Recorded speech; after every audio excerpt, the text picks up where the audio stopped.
ስሜ አስረስካሳ ይባላል። የመጣው ማዕከላዊ ጎንደር ምዕራብ በለሳ ወረዳ ነው። ጽናት ኬክና ዳቦ መጋገሪያና ማምረቻና ማከፋፈያ የሚል ሀሳብ ነው ይዤ የመጣው።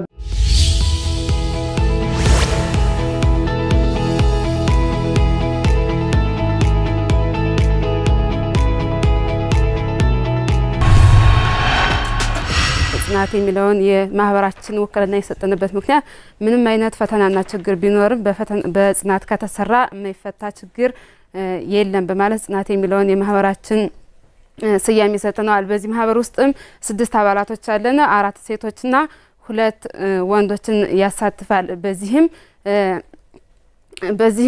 የማህበረሰባችን ችግር በእኛ ወረዳ ምንም አይነት የዳቦ ማሽን የለም። ስለዚህ የዳቦ ማሽን ዘመናዊነቱን በጠበቀ መልኩ ዳቦዎችን በማምረትና በመከፋፈል ለማህበረሰባችን ተደራሽ የምናደርግ ይሆናል።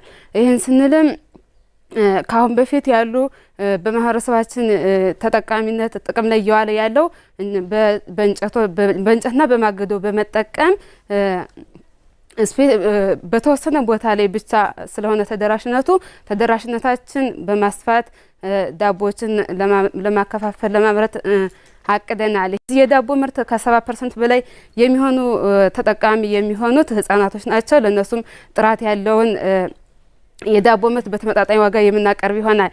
ይሄንም ስንል ይሄን ስራ ለመስራት ለተለያዩ ማሽኖች መግዣ እስከ 500 ሺህ ብር ያስፈልገናል። ሌላው ለግንባታ ማቴሪያል እስከ 300 ሺህ ብርና አላቂ ለሆኑ ግብአቶች እስከ 100 ሺህ ብር ያስፈልገናል። ይሄን ሂሳብ በመያዝ በቀን እስከ 320 ኪሎ ግራም ዱቄትን በመመዘን እስከ 4460 ዳቦችን የተለያዩ አይነት ዳቦችን በማምረት እስከ 51200 ብር ወጭ በማድረግ እስከ 67400 ብር ገቢ የምናገኝ ይሆናል። ይሄንም ስራ ስንሰራ የተለያዩ ስራ ወጣቶችን ተሳታፊ እናደርጋለን። 2 ሴቶች፣ 1 አካል ጉዳተኛና 1 ወንድን በስራው ተሳታፊ እናደርጋለን። በአጠቃላይ በዚህ የስራ ዘርፍ እስከ 10 እኛን አባላቶችን ጨምሮ እስከ 10 የሚደርሱ ሰራተኞች ተሳታፊ ይሆናሉ። በአጠቃላይ በዚህ የስራ ዘርፍ የተለያዩ ማህበረሰቦች ስራ አጦችና የአካባቢ ማህበረሰብ እንዲሁም ለሀገር ከፍተኛ የሆነ አስተዋጽኦ እናበረክታለን። ይሄንም ስራ ለመስራት አቅጄ የተነሳውበት ምክንያት ከዚህ በፊት አዲስ አበባ የዳቦ መጋገሪያና ማምረቻ ማህበር ውስጥ ተቀጥሬ ሰራ ስለነበረ ነው። በዛም ከፍተኛ የሆነ ፍላጎት ስለነበረኝ እዚህ መጥቼ ስራን ለመስራት ሀሳብ ነገረኝ። ነገር ግን ካፒታሉ ባለመኖሬ ልሰራ አልቻልኩም። ልምዱ አለሽ፣ አዲስ አበባ ሰርተሻል። ስለዚህ በጣም ጥሩ ካፒታሉ ነው እንጂ የቸገረሽ ስራውን ለመስራት አልቸገርም ነው አይደል የቀረብሽ ሀሳብ? አሁን ጀምራችኋል? የለም ስራ አልጀመርንም፣ በአዲስ ነው የምንጀምረው ገና። እንዴት ነው ዳቦ የሚጠቀመው ማህበረሰብ? አንቺ የመጣሽበት ምዕራብ በለሳ አይደል ካልተሳሳት? ዳቦ የመጠቀም ልምድ አለው? ኬክ ዳቦ ይጠቀማል። ነገር ግን ምንም አይነት የዳቦ ማቴሪያል ባለመኖሩ ዳቦዎች የሚመረቱት በሙጎጎ እየተጋገረ ነው። ምንም አይነት ተደራሽነት የሌለው በተወሰነ ቦታ ላይ።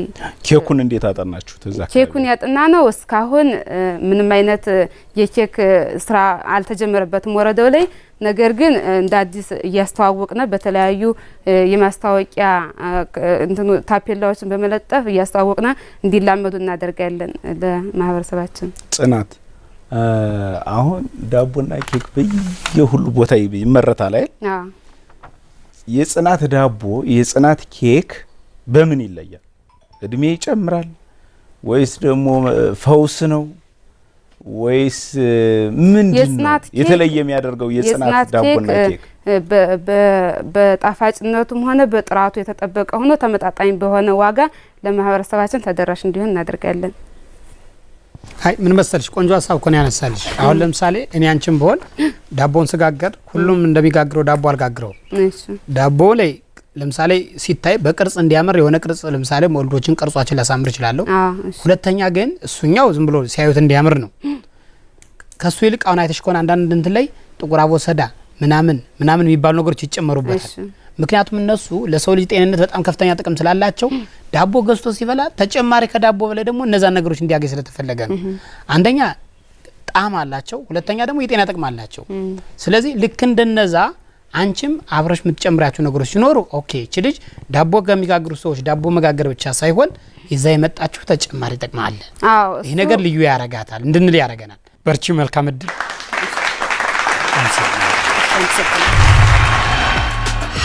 ሀሳቡን በጥሩ መልኩ አቅርቤዋለሁ። ነገር ግን ሰዓት ቆርጦኛል። እንግዲህ ውሳኔውን እንስማ ከዳኞች።